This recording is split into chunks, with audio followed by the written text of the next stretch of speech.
Dokter jenius. Beruang salju. Dasar gadis nakal. Kau pikir racun IV? Racun biasa. Ucap raja sambil mengusap kepala si Yue pelan. Si Yue hanya tertawa pelan. Kita lihat kamar kakak yuk. Ajak si Yue. Si Yue segera menarik tangan raja menuju kamar Wei Zi. Sesampainya di sana, mereka melihat Wei Zi sedang duduk di jendela sambil melipat tangannya. Hahaha. Kenapa kau cemberut seperti itu, Kak? Kata si Yue sambil tertawa. Kenapa mereka menargetkan kita? Apa ada yang tahu kepergian kita? Kata Wei Zi kesal. Mereka sepertinya perampok biasa, Kak. Tapi kalau memang kejadian ini membuatmu takut kita ketahuan, lebih baik kita melanjutkan perjalanan kita malam ini. Ucap si Yue. Tapi mana mungkin Yue? Pasti mereka telah matai kita sekarang ini, jadi jika kita keluar, kita akan ketahuan. Kata Wei Zi. Kenapa mesti takut sih? Kita habisi saja mereka. Kata raja yang sudah kesal sejak tadi. GG. Lebih baik kita menghindari keributan. Kita pikirkan nanti sajalah. Lebih baik kita melanjutkan perjalanan kita. Sepertinya kita sudah tidak aman lagi di sini. Ucap si Yue. Tapi kita belum tentu bisa keluar dari desa ini pada malam seperti ini. Kata Wei Zi lagi. Yue, kau masukkan saja kuda-kuda itu ke dalam ruang teratai. Lalu kalian memakai ilmu meringankan tubuh kalian. Kalian bisa keluar dari sini. Nanti sampai di luar desa, kalian bisa naik di punggungku. Kata Feng Kui. Apa tidak merepotkan dirimu, Kui? Tanya si Yue. Tidak akan. Jawab Feng Kui. Akhirnya si Yue mengikuti saran dari Feng Kui. Mulanya Wei Zi tidak mengerti. Namun dia tetap mengikuti apa yang dikatakan si Yue. Xiao Tu segera memasukkan ketiga kuda ke dalam ruang teratai. Setelah itu si Yue, raja, dan Wei Zi segera berganti pakaian hitam seperti mereka para penjahat. Lalu secepat kilat keluar dari desa itu dengan cepat. Dan benar saja kata Feng Kui. Saat mereka keluar dari desa tidak ada yang menyadarinya. Setelah sampai di luar desa Feng Kui segera berubah menjadi besar. Melihat semua itu, Wei Zi tertawa gembira. Hei, burung Phoenix. Kita berjumpa lagi. Serunya gembira. Kak jangan bercanda dulu. Ayo cepat naik. Seru si Yue. Kita naik burung Phoenix. Ucapnya tak percaya. Iya ayo cepat. Ucap si Yue yang sudah melompah bersama Raja Chu Tianji. Mendengar ucapan si Yue, Wei Zi segera melompat dan duduk di belakang raja. Setelah merasa ketiganya berada di atas tubuhnya, Feng Kui segera terbang mengudara. Dia seperti tahu arah mana jalan menuju Gunung Naga Salju. Setelah agak jauh dari tempat tadi, si Yue segera menyuruh Feng Kui menurunkan mereka. Dengan patuh Feng Kui menurunkan mereka di dekat sebuah desa. Setelah turun dan kembali mengeluarkan kuda, mereka melanjutkan perjalanan mereka.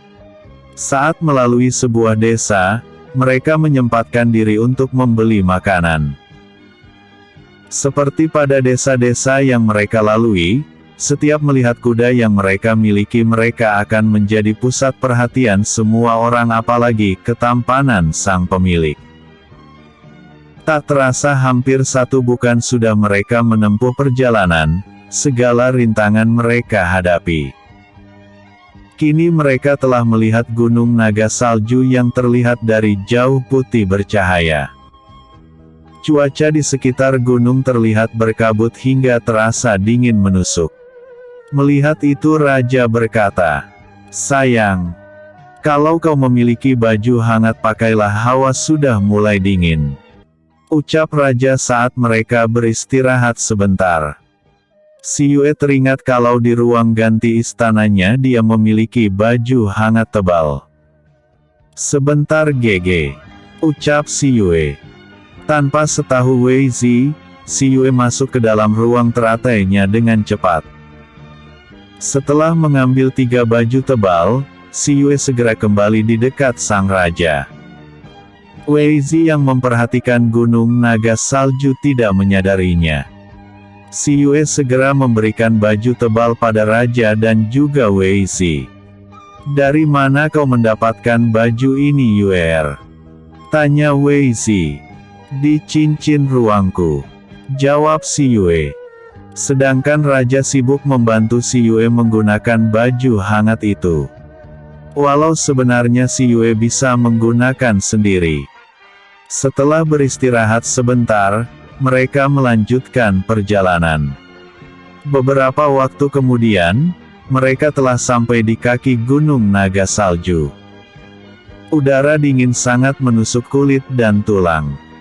Akhirnya mereka menyalurkan tenaga ki ke seluruhan tubuh.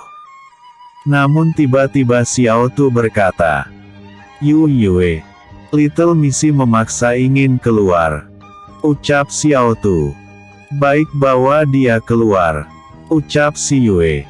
Begitu juga dengan Twins naga yang ada di raja. Mereka segera keluar dari ruang teratai dan ruang dimensi. Terlihat mereka melingkari tangan si Yue dan raja dengan kepala menatap ke arah gunung. Gunung yang terlihat putih itu diselimuti awan. Namun Wei Zi tidak mengetahui kehadiran Twins naga yang berada di lengan si Yue dan raja. Mereka tetap melanjutkan perjalanan mereka. "Kenapa kalian ingin keluar?" tanya si Yue. "Entahlah ibu. Aku merasa ada perasaan akrab di dalam tubuhku saat berada di sini. Dan entah mengapa aku merasa aku akan bertemu dengan sesuatu, entah apa itu," ucap Little Missy. "Benar ibu. Aku juga merasakannya," ucap Twins yang ada di tangan raja. Percakapan mereka hanya raja dan si Yue yang mendengar, sedangkan Wei Zi tidak. Dan kini mereka sudah mulai memasuki daerah gunung. Karena terlalu dingin, mereka memutuskan untuk melanjutkan perjalanan dengan berjalan kaki. Si Yue menyuruh Xiao Tu membawa ketiga kuda masuk ke dalam ruang teratai. Tiger dan Feng Kui dipaksa masuk ke dalam ruang teratai. Kini yang di luar hanya Xiao Hao dan Twins naga. Si Yue memaksa Ivy untuk masuk ke dalam ruang teratai juga. "Yu Yue, aku merasakan rasa akrab yang berasal dari gunung itu," seru Xiao Hao yang sekarang berada di dada si Yue dalam bentuk teratai. Melekat pada baju si Yue. "Mungkin karena salju yang menumpuk Hao," ucap si Yue. Mereka melangkah dengan ringan ke dalam hutan yang ditutupi salju. Mereka bertiga semakin naik. Ternyata masih banyak tumbuhan yang masih dapat hidup di bawah dinginnya salju. "Kak, kau tidak salah arah menuju tempat guru," seru si Yue. "Tidak. Aku sudah beberapa kali datang kemari," jawab Urizi meyakinkan. Namun percakapan mereka terhenti saat di depan mereka berdiri seekor beruang salju yang sangat besar. Matanya merah menatap ke arah mereka bertiga. "Grraaaa." Aumannya membuat merinding tubuh bagi mereka yang tidak memiliki kemampuan bela diri. "Wah, aku tidak menyangka kalau kita akan mendapat penyambutan yang sebaik ini," ucap si Yue sambil tertawa senang. "Si Yue, apa yang kau ucapkan? Beruang ini adalah beruang salju, dan yang aku dengar, beruang salju yang berada di sini memiliki kekuatan setara dengan beberapa kultivatir tingkat kaisar. Jangan meremehkan dia Yuer, ucap Wei Zi memperingatih. Baik, aku tahu Kak, jawab si Yue sambil tersenyum. Sekarang biarkan aku menghadapi binatang ini, seru Wei Zi sambil berjalan ke arah beruang salju itu. Kak, tunggu Kak. Kali ini biarkan si Yue bermain-main dengan hewan ini sebentar. Sudah beberapa hari, kita ada di atas kuda, jadi biarkan si Yue olahraga, seru si Yue sambil berjalan ke arah Wei Zi yang berjalan ke arah beruang. Wei Zi terdiam sejenak. Tak lama dia berkata, baiklah, tapi kau harus hati-hati.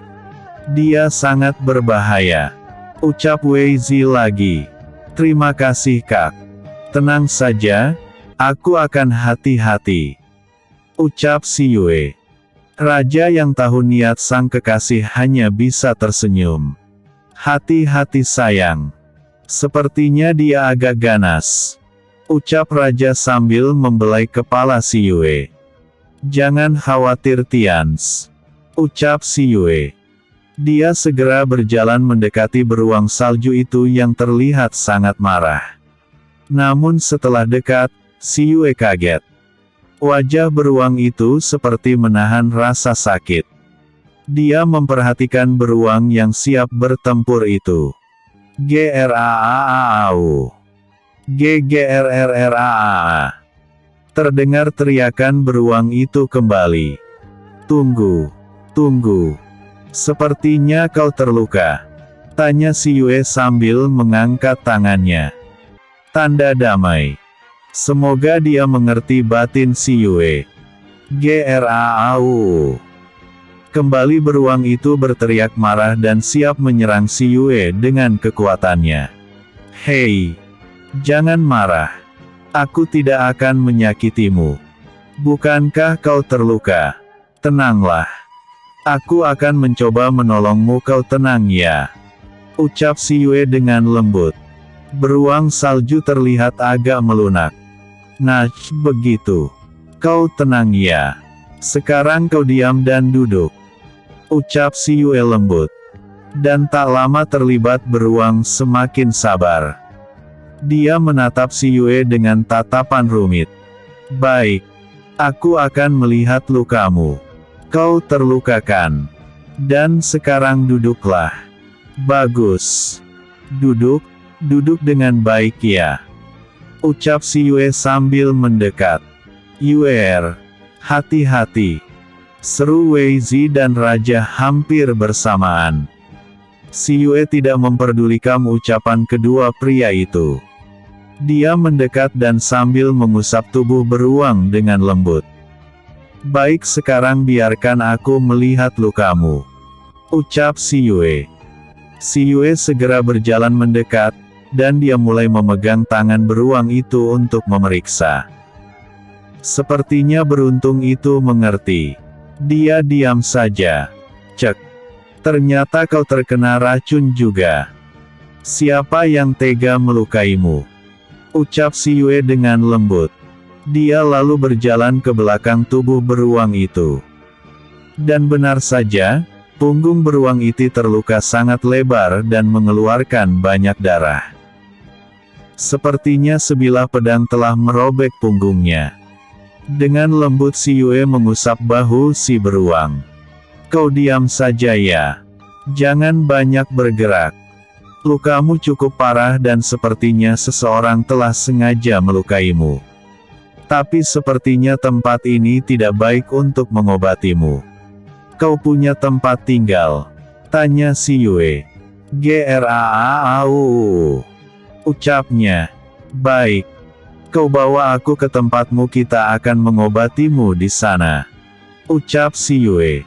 Graaau. Ucapnya pelan. Lalu dia segera berdiri. Dan tak lama dia berjalan ke suatu arah. Si Yue mengikuti beruang itu dan berjalan di sampingnya. Raja dan Wei Zi mengikutinya. Dan tak lama mereka berhenti di sebuah goa. Terlihat beruang itu akan masuk. "Oh, ini tempatmu. Baiklah, ayo masuk," kata si Yue. "Yuer," seru raja ketakutan.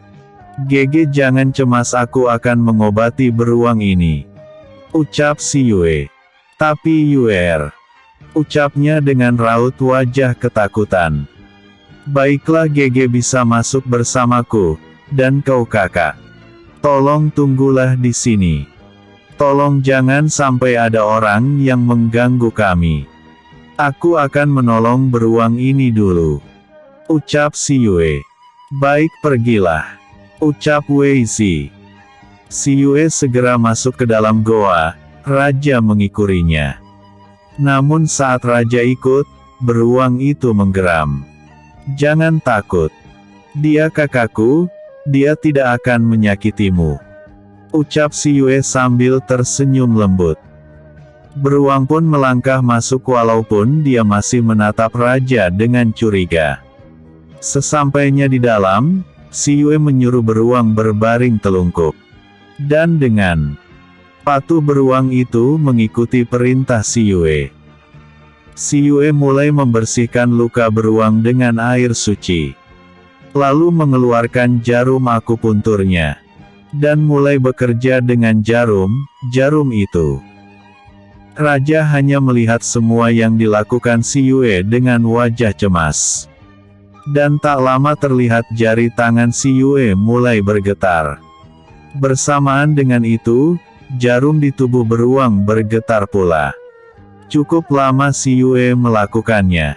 Hingga akhirnya, dari dalam luka itu keluar darah hitam dan berbau. Dan tiba-tiba pula beruang memuntahkan darah hitam juga. Si Yue tetap melakukan pengobatannya dengan cermat.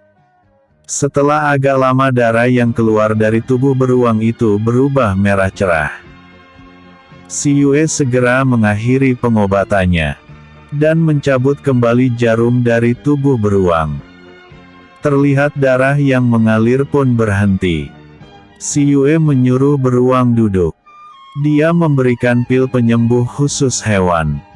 Saat si Yue memberikan pil itu, terlihat wajah beruang terharu. "Terima kasih," ucapnya dengan suara besar. "Hehehe. Ternyata kau bisa berbicara juga," goda si Yue. "Aku beruang salju menunggu gunung ini. Mana bisa kau samakan dengan beruang roh biasa? Aku ini makhluk ilahi," ucap beruang itu dengan nada bersahabat. "Ternyata kau bisa juga bersikap manusia. Lalu kenapa kau tadi bisa terluka? Tapi tenang saja, luka dan racun yang di tubuhmu sudah kuatasi. Esok hari kau akan segera pulih kembali," ucap si Yue. "Seseorang ingin membunuhku karena dia menginginkan sesuatu yang aku miliki," ucap beruang itu. "Ah, begitu. Lalu di mana orang itu?" tanya si Yue. "Sudah kubunuh," ucap beruang itu dengan tenang. "Lalu untuk apa kau datang kemari?" tanya beruang itu lagi. "Aku ingin bertemu dengan guruku yang katanya ada di sini," kata si Yue. "Gurumu ada di sini? Itu tidak mungkin. Tidak ada orang yang bisa tinggal di sini." "Siapa gurumu?" tanya beruang lagi. "Namanya Guru Yunjin. Kata temanku dia tinggal di sini," kaya si Yue. "Oh, Tuan Yunjin. Aku tahu tempatnya. Dia di sini sedang merawat saudaranya kan?" ucap beruang itu. "Benar. Kau mengenalnya?" tanya si Yue berharap beruang itu bisa membawa mereka pergi. "Tentu saja. Karena kami sering bertemu. Kalau begitu akan kutunjukkan tempatnya. Tapi sebelum itu, aku akan memberikan sesuatu padamu," ucap beruang itu. Dia lalu masuk lebih dalam lagi ke dalam goa. Dan tak lama dia keluar dengan membawa kotak hitam tidak terlalu besar. Dia memberikan kotak hitam itu pada si Yue. "Apa ini?" tanya si Yue dengan wajah heran. "Kau bisa melihatnya," ucap beruang itu. Si Yue segera membuka kotak. Dan betapa terkejutnya si Yue karena di dalam kitab itu ada sebuah ginseng. Namun warna ginseng itu merah menyala. Ternyata itu adalah ginseng merah yang berumur ratusan tahun. "Ginseng merah!" seru si Yue dan Raja hampir bersamaan. "Ya, itu ginseng merah. Dan di dalam kotak itu, aku memiliki beberapa ginseng merah kecil. Kau bisa menanamnya," ucap beruang itu. "Tapi beruang, ini sangat langka. Ginseng ini sangat berharga untukmu. Dan aku yakin, kau terluka karena ginseng ini kan?" ucap si Yue. "Benar. Tapi aku merasa kalau benda itu lebih aman bersama denganmu," ucap beruang salju dengan wajah yakin. "Tapi," si Yue berusaha menolak. "Aku harap kau tidak menolaknya putri," ucap beruang itu. "Kau tahu aku wanita?" tanya si Yue kaget. "Aku bukan manusia." "Tentu saja aku tahu kau seorang wanita. Apalagi sikap temanmu yang terlalu mengkhawatirkan dirimu," ucap beruang itu.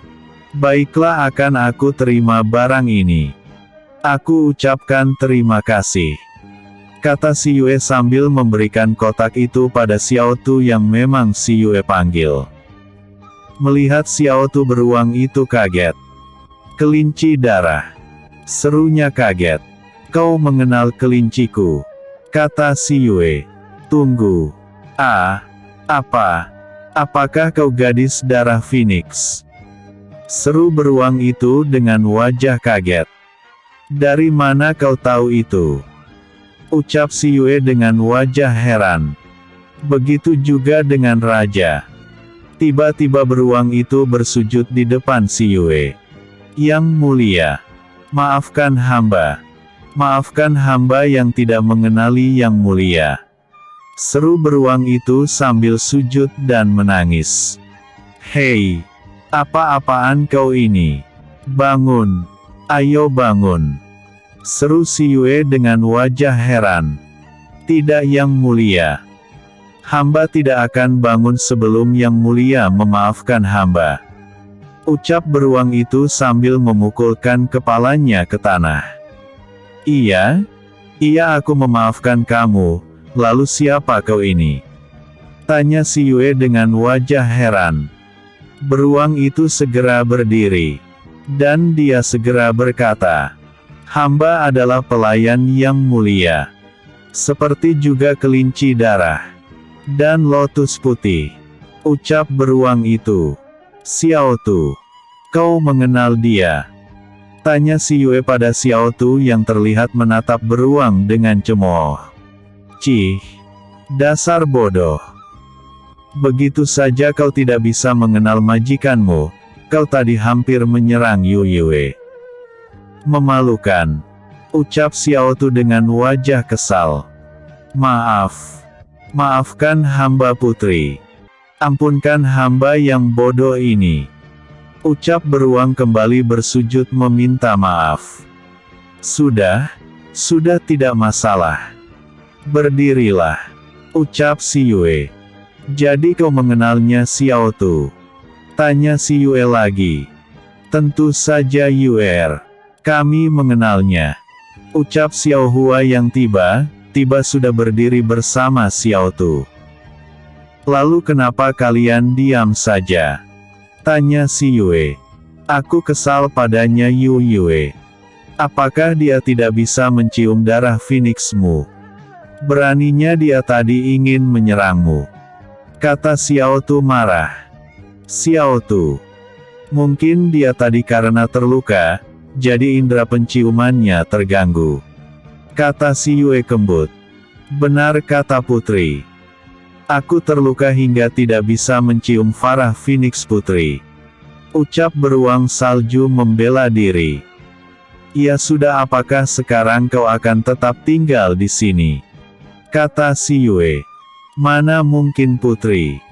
Hamba di sini karena menunggu Putri. Ucap beruang itu. Lalu setelah bertemu apa yang akan kau lakukan? Tanya si Yue. Hamba akan ikut Putri kemanapun. Jawab beruang salju. Ya ampun. Bertambah lagi keluargaku. Batin siur. Baiklah. Kau boleh ikut. Tapi sekarang kau bawa aku ke guruku dulu. Kata si Yue. Baik yang mulia. Tapi di sini ada satu lagi yang menunggu kedatangan yang mulia. Ucap beruang salju. Namun sebelum si Yue bertanya, tiba terdengar gemuk suara sangat keras. Dan tak lama terdengar suara GRRAAA.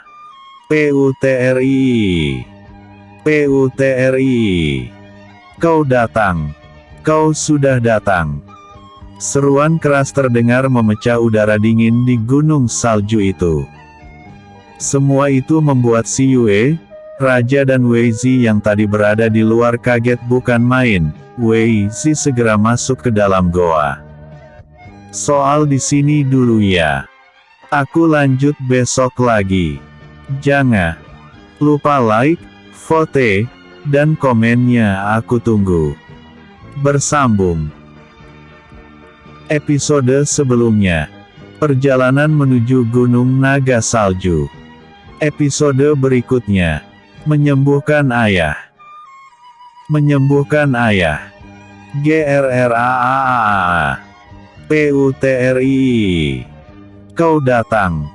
Kau sudah datang. Seruan keras terdengar memecah udara dingin di gunung salju itu. Nah, lihatkah yang mulia? Dia telah mencium kedatanganmu. Ucap beruang salju. Siapa Dian? Tanya si Yue heran. Raja yang kaget segera memeluk si Yue. Dia takut akan terjadi sesuatu pada si Yue. Jangan kaget yang mulia. Ayo kita keluar. Ucap beruang salju. Dia mengajak ketiga orang itu keluar dari goanya. Sedangkan Xiao Tu dan Xiao Hua sudah kembali berada di tubuh si Yue. Ketika mereka sampai di luar goa, mereka dikejutkan dengan seekor naga putih, seputih salju melayang di udara. Dan saat melihat si Yue keluar, naga itu tiba-tiba melayang turun dan berubah menjadi seorang pria yang tampan dengan rambut putih yang diikat ekor kuda. Dan di pangkal ikatan terlihat mahkota kecil berada di kepalanya.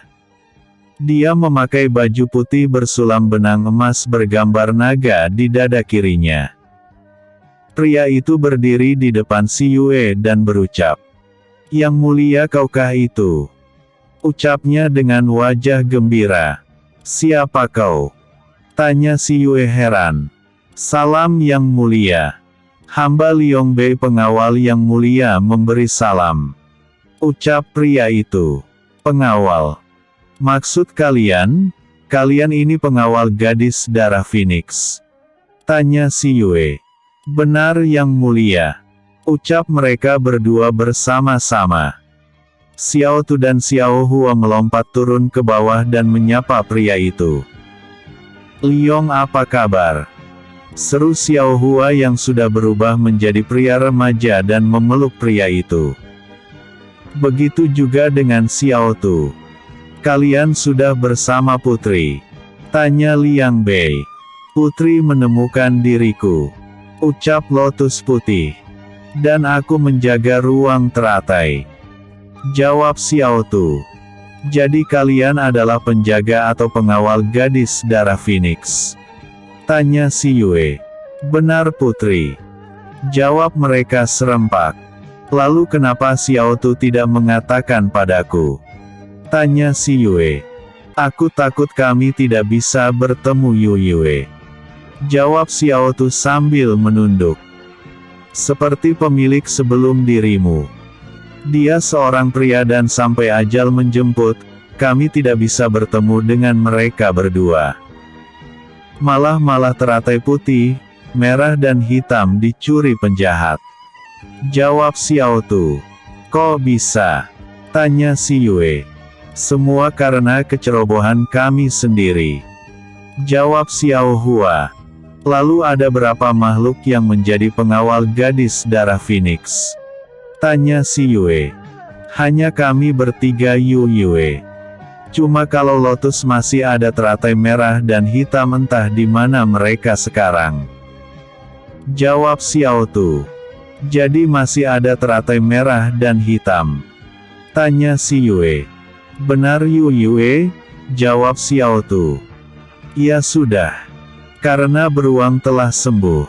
Antarkan kami ke guru. Kata si Yue lagi. Guru. Maksud yang mulia? Tanya Liong Bei tak mengerti. Putri kemari sebenarnya ingin mencari gurunya, dia tidak tahu kita berada di sini. Jawab beruang salju. Oh, kalau begitu ayo antarkan Putri ke tempat gurunya. Tapi tunggu dulu Putri. Kenapa hamba merasa nafas yang sangat hamba kenal? Ucap Liong Bei sambil menatap lengan si Yue. Setelah dia perhatikan kalau itu bukan sebuah gelang giok, tapi seekor naga kecil. Putri. Dia anak naga. Ucapnya sambil melihat twins naga. Dia naga kembar. Twins kenarilah. Ucap si Yue sambil membuka kedua telapak tangannya. Kedua naga segera melayang ke arah tangan si Yue. Ibu. Seru mereka sambil mengusapkan kepala kecil mereka di tangan si Yue. Naga kembar. Dari mana yang mulia mendapatkan mereka? Tanya Liong Bei. Bei, mereka putra Liong Li. Saudaramu. Kata Xiao Tu pelan. Apa? Putra Lili. Dari mana kau tahu itu? Seru Liong Bei dengan wajah kaget. Karena Yue lah yang menyelamatkan mereka dari ular hitam yang ingin mengambil putra Lili. Ucap Xiao Tu. Xiao Tu. Jadi ibu dari ular ini saudara Liong Bei. Kata si Yue yang juga kaget mengetahui semua itu. Benar Yue. Jawab Xiao Tu. Kenapa kau tidak memberitahukan padaku tuh? Kata si Yue kesal. Aku tidak menyangka kalau akan bertemu dengan Liong Bei. Maafkan aku Yue. Ucap Xiao Tu sedih. Baik, aku akan memaafkanmu kali ini. Tapi tidak untuk lain kali. Ucap si Yue kesal. Terima kasih Yue. Kau memang yang terbaik. Ucap Xiao Tu gembira. Lalu di mana adikku Lili? Tanya Liong Bei lagi. Dia terluka parah saat bertemu dengan kami. Dan dia mati setelah memberikan twins naga pada Yue dan Raja. Dan Raja telah membunuh ular hitam itu. Ucap Xiao Tu. Mendengar ucapan Xiao Tu terlihat wajah sedih Liong Bei. Twins. Datanglah pada paman Liong Bei. Beri dalam padanya dalam wujud kalian yang sebenarnya. Ucap si Yue lembut. Baik ibu. Jawab mereka setempat. Twins naga segera berubah menjadi naga kecil yang sebenarnya. Mereka segera mendekati Liong Bei yang sedang bersedih. Dan berkata, Salam paman Liong Bei. Ucap mereka serempak. Liong Bei segera memeluk kedua naga itu sambil menangis. Setelah puas dia melepas pelukannya. Mereka memanggilmu ibu Oadamu putri. Tanya Liong Bei. Iya. Saat lahir wajah yang mereka lihat adalah wakahku dan raja. Jadi mereka menganggapku ibu dan raja ayah mereka. Tapi itu tak jadi masalah. Karena mereka berdua anak angkat kami. Jawab si Yue. Mendengar ucapan si Yue, ada senyum kebahagiaan di wajah Liong Bei. "Terima kasih putri," ucap Liong Bei. "Sama-sama. Ya sudah, ayo kita pergi," ajak si Yue. Akhirnya mereka segera melanjutkan perjalanan mereka. Xiao Tu membawa Liong Bei masuk ke dalam ruang teratai yang dulu memang tempat dia bersama para pengawal Putri Phoenix tinggal. Sedangkan si Yue, Raja, Wei Zi dan beruang salju segera pergi menuju tempat Guru Yunjin. Ternyata tempat yang dituju hampir di puncak gunung salju.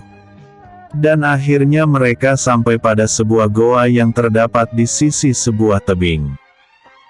Dari luar tidak akan terlihat kalau di sana ada sebuah goa. Mereka berjalan melewati sisi tebing yang curam. Dan jika tidak hati-hati dan bukan manusia berilmu, akan sulit melewati tebing itu. Akhirnya mereka sampai juga di mulut goa.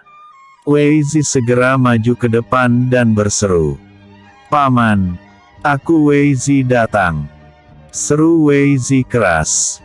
Namun rak terdengar suara apapun. "Guru, aku si Yue datang.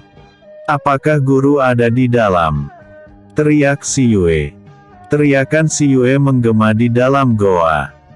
Namun tak terlihat adanya gerakan dari dalam. Namun saat Wei Zi akan berteriak kembali, tiba-tiba bayangan putih berkelebat malah dari luar masuk ke dalam goa melewati mereka. Dan kini berdiri pria parubaya yang masih terlihat ketampanannya. "Guru, paman," seru Wei Zi dan si Yue bersamaan. Mereka segera memberi hormat. Begitu juga dengan raja yang ada di samping si Yue. Guru Yunjin menatap si Yue. Lalu dia bergerak mendekati si Yue. Dan tiba-tiba dia memeluk si Yue. "Yue, kau ternyata sampai juga di sini nak. Aku tahu kau pasti mampu melakukan itu," ucapnya. Ada air mata yang menetes di pipinya. Melihat pria itu memeluk si Yue, raja terlihat marah. Ingin rasanya dia menarik si Yue. Namun dia sadar siapa pria yang ada di depannya. Bukan karena takut pada pria itu, tapi dia tahu perasaan sang kekasih pada sang guru.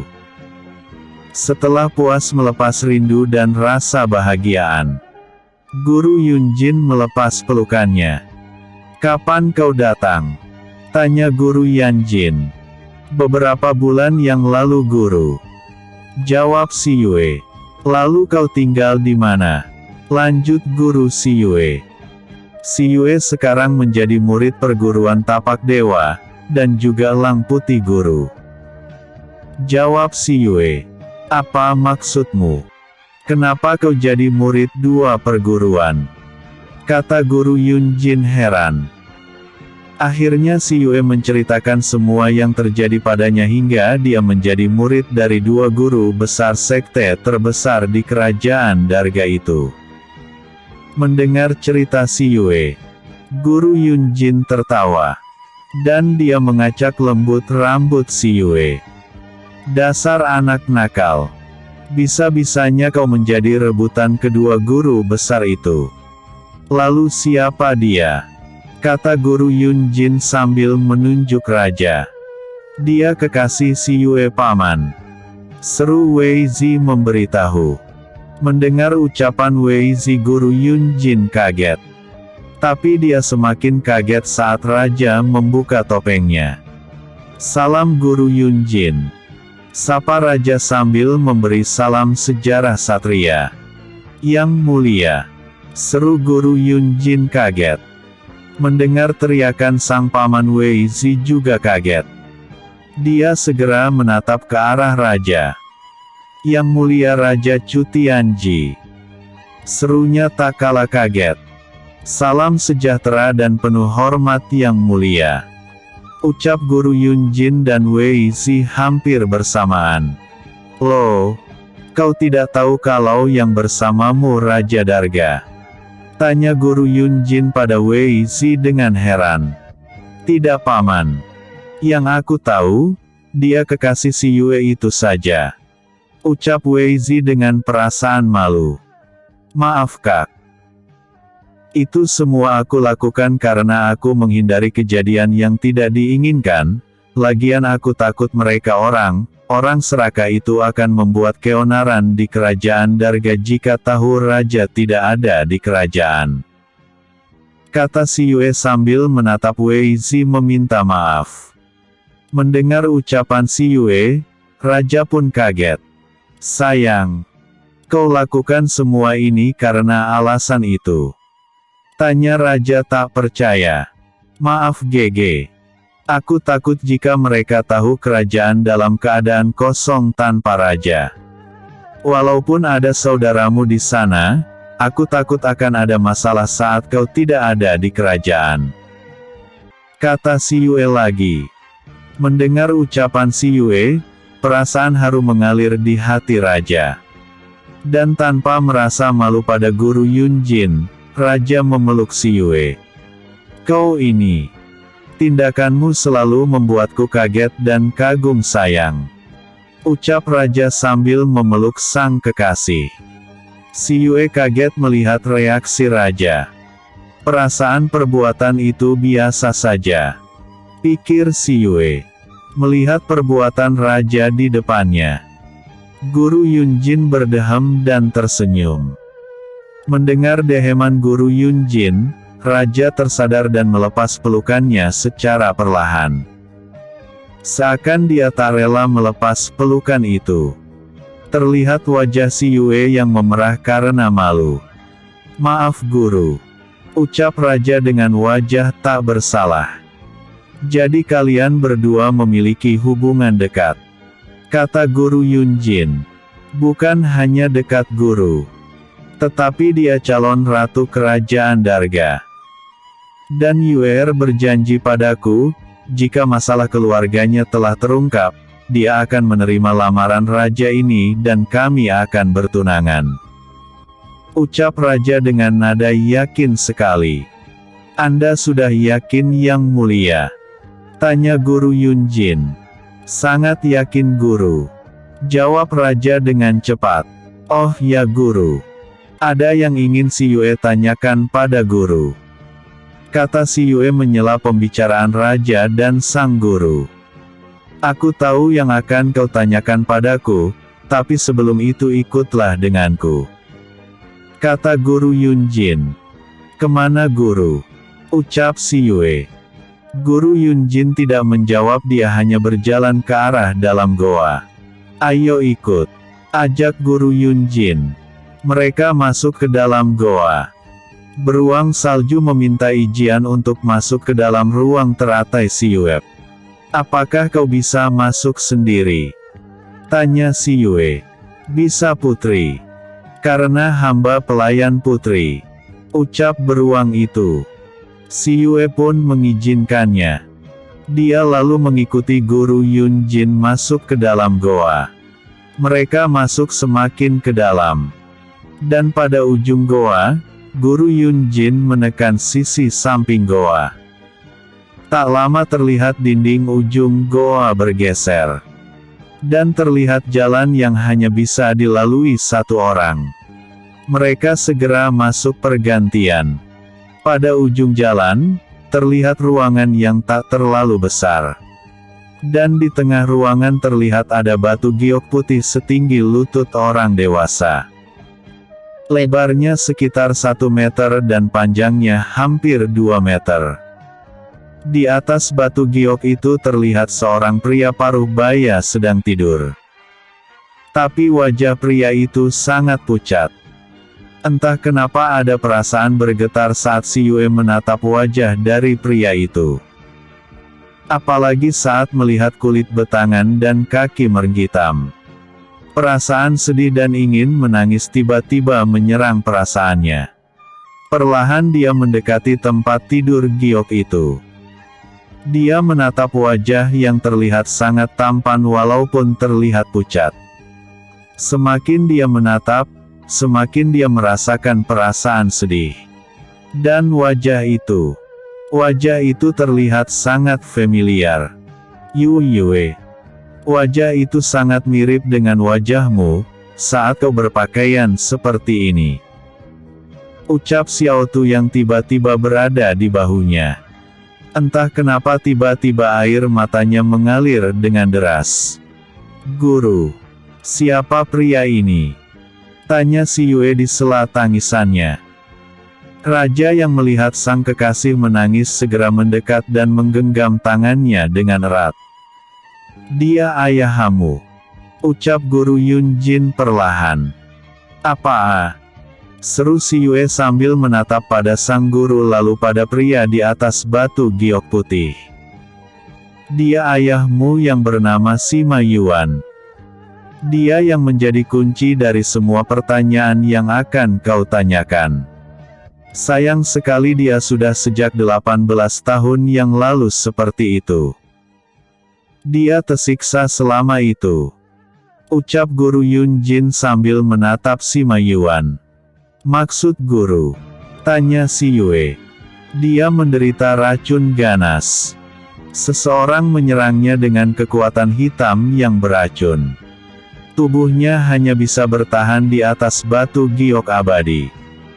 Batu giok itu akan menyerap panas yang disebabkan racun di dalam tubuh ayahmu.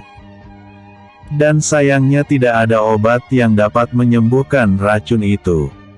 Mendengar ucapan sang guru, air mata si Yue semakin deras. Dan akhirnya raja memeluk tubuhnya.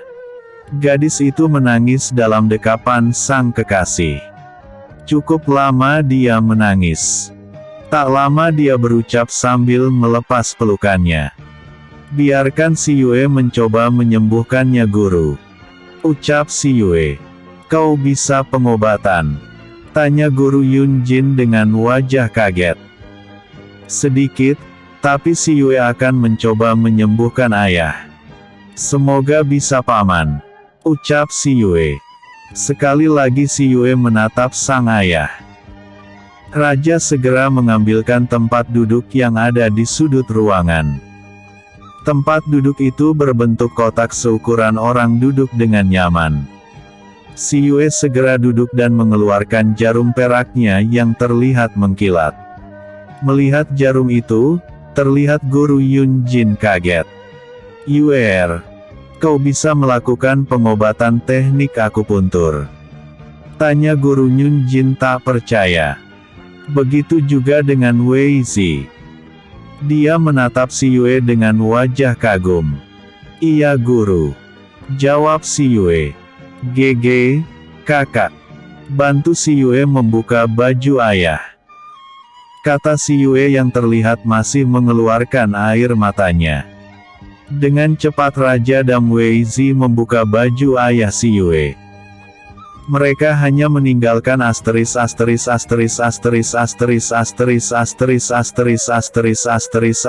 sang pendekar. Si Yue terlihat menghela nafas berat dengan wajah sedihnya. Karena melihat tubuh sang ayah berwarna hitam di sekujur tubuhnya. Hanya menyisakan wajahnya saja yang putih pucat. Itu pun lehernya sudah berwarna biru kehitaman. Aku hanya bisa menahan kekuatan racun itu sampai di leher nak. Sudah 1 tahun ini racun tertahan di sana.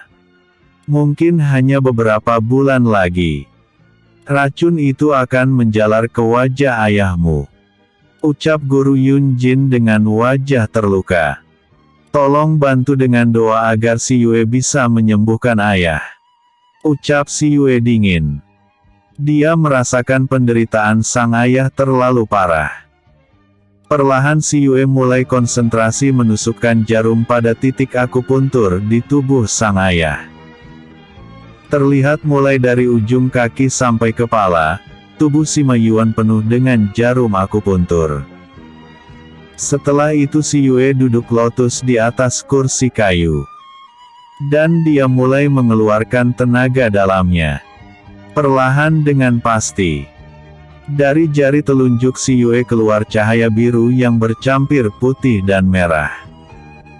Dan di telapak tangan kiri Si Yue keluar cahaya putih cemerlang. Kedua cahaya itu terlihat mulai bersatu membungkus tubuh Sima Yuan. Melihat kejadian itu, Yun Jin terlihat menatap Si Yue tak percaya. Begitu juga dengan Wei Zi. Sedangkan Raja menatap sang kekasih penuh dengan kekaguman.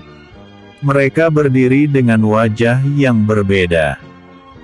Wei Zi terlihat melongo dengan mulut menganga, Guru Yun Jin dengan wajah tak percaya, sedangkan Raja dengan wajah penuh pesona dan senyuman di bibirnya.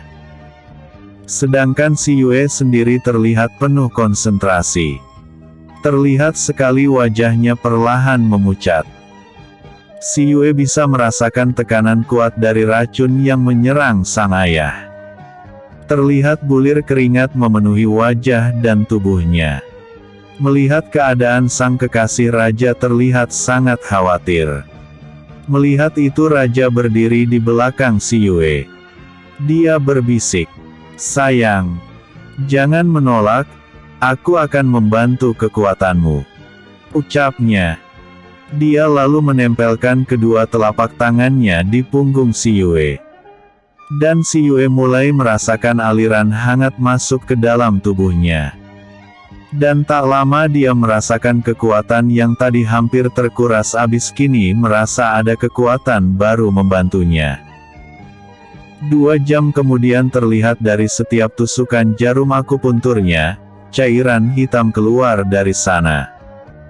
Juga dari mulut Sima Yuan. Setelah hampir 3 jam melakukan pengobatan, Si Yue berkata, "GG. Kita akhiri dulu pengobatan," ucap Si Yue. Raja segera menarik perlahan kekuatannya. Perlahan cahaya yang menyelimuti Sima Yuan memudar secara perlahan. Dan tak lama hilang semua. Raja dan Si Yue membuka matanya. Setelah itu dia mulai mencabuti jarum yang ada di dalam tubuh sang ayah. "Kita hentikan dulu pengobatan hari ini. Besok kita lanjut lagi," ucap Si Yue. Dia mengambil air suci dari dalam ruang teratainya. Lalu meminumkan kepada sang ayah secara perlahan. Setelah itu dia mulai membersihkan tubuh sang ayah dengan lembut. Kini tubuh itu tidak sehitam tadi. "Yuer, apakah tadi yang dinamakan teknik akupuntur jari emas?" kata Guru Yun Jin dengan wajah yang masih syok. "Bebar Guru. Itu teknik pengobatan akupuntur jari emas," jawab Si Yue. "Sejak kapan kau bisa melakukan pengobatan akupuntur?" "Sudah lama Guru. Hanya saja tidak sekuat sekarang," jawab Si Yue. "Apakah saat Guru masih ada di dunia bawah kau sudah mempelajari ilmu itu?" tanya sang guru. "Sudah Guru. Hanya saja tidak terlalu kuat." "Dasar anak nakal. Kenapa kau tidak memberitahu Guru?" kata Guru Yun Jin dengan wajah kesal. "Guru tidak bertanya," kata Si Yue sambil tersenyum. Namun tangannya masih tetap membersihkan badan sang ayah. "Guru, maaf. Selama 3 hari ke depan, Si Yue harus membawa ayah ke suatu tempat. Jadi maaf Si Yue belum bisa membawa Guru ke sana," kata Si Yue. Melihat kesungguhan Si Yue, Yun Jin mengerti kalau tempat itu sangat rahasia. "Baik, pergilah. Kalau begitu, aku dan kakakmu Wei Zi akan pergi dulu sebentar. 3 hari lagi Guru akan datang kemari," ucap Guru Yun Jin. "Terima kasih Guru," jawab Si Yue. "Pergilah," ucap Guru Yun Jin. "GG. Kau bisa membawa ayah," kata Si Yue. Tanpa bicara Raja segera mengangkat Sima Yuan. Dan tak lama mereka bertiga hilang dari tempat itu. Melihat kejadian itu, Wei Zi terkejut. "Paman mereka," ucapnya. Biarkan si Yue mencoba mengobati ayahnya Wei Zi. Mungkin dia membawa ayahnya ke tempat yang kita tidak tahu di mana itu. Biarkan saja. Yang membawa Sima Yuan putrinya sendiri. Mungkin saja itu jalan kesembuhan Sima Yuan. Ucap Guru Yunjin. Kita pergi saja Wei Zi. Kita akan turun dulu. 3 hari lagi kita akan kembali lagi kemari. Ucap Guru Yunjin. Baik paman. Jawan Wei Zi dan mengikuti sang paman keluar dari goa. Sedangkan si Yue yang membawa sang ayah masuk ke dalam ruang teratai kini sudah berada di dalam kamar mandi. Raja memasukkan perlahan Sima Yuan ke dalam bak mandi. Sambil merendam tubuh sang ayah. Si Yue kembali mengobati dengan kekuatan jari emasnya dan bekas tusukan jarum yang dilakukan tadi, terlihat kembali mengeluarkan darah hitam kental. Setelah air menjadi hitam, si Yue menyudahi pengobatannya. Setelah mengganti air dengan air suci yang baru, si Yue meninggalkan sang ayah untuk berendam. Mau kemana sayang? Tanya raja yang sejak tadi menemaninya. Membuat makanan untuk kita, dan membuat jus yang akan aku berikan pada ayah. Jawab si Yue. Jus? Tanya raja. Minuman air sari buah dan daun roh dicampur dengan air suci dan air jiwa. Jawab si Yue. Oh, kalau begitu aku ikut. Ucapnya. Dia menggandeng tangan sang kekasih keluar dari kamar mandi. Si Yue hanya bisa mengikuti pria itu. Sesampainya di dapur, si Yue mulai membuat beberapa makanan untuk mereka makan. Dia juga membuat jus seperti yang dia katakan tadi. Melihat semua yang dilakukan si Yue, raja terlihat tersenyum bahagia. Dia tak menyangka kalau calon istrinya, calon ratu kerajaan Darga memiliki kemampuan di segala bidang. Tidak ada wanita yang pernah dia temui di 3 alam ini sepintar dan sejenius sang kekasih. Dengan apapun, dia tak ingin menukarnya dengan wanita lain, dan dia tak butuh wanita lain lagi dalam hidupnya. Setelah beberapa jam kemudian, mereka telah membuat beberapa makanan dan ditata di atas meja. Xiao Tu dan beruang yang ternyata bernama Tongsa dan telah berubah menjadi seorang pria besar dan gagah, membantu mereka juga. Tak berapa lama terlihat si Yue dan Raja sedang makan bersama dengan beberapa hewan kontrak dan hewan penjaga si Yue. Udahan dulu ya.